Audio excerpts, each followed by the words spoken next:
আসসালামু আলাইকুম।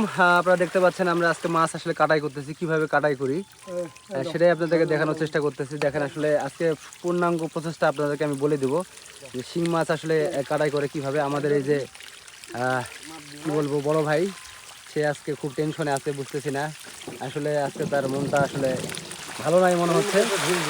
তারপরে আমরা আসলে চেষ্টা করতেছি আপনাদেরকে দেখানোর। তো এরকম আপনার নেট লাগবেন, যে নেটের সাইজ অনুযায়ী আপনার মাছটা নিতে চান সেই সাইজের অনুযায়ী মাছটা, ছোটো মাছটা নিচে পড়ে যাবে এবং বড় মাছটা উপরে থাকবে। সেটা আসলে আপনাদেরকে দেখানোর চেষ্টা করতেছি। আসলে দেখেন, সম্পূর্ণ দেখেন যে মাছ আমরা আসলে ছোটো মাছ এবং বড় মাছ কীভাবে কাটাই করে বাছাই দিই, এটা অনেকে আপনারা জানতে চান। দেখেন আসলে আমরা দেখাচ্ছি আপনার সরাসরি।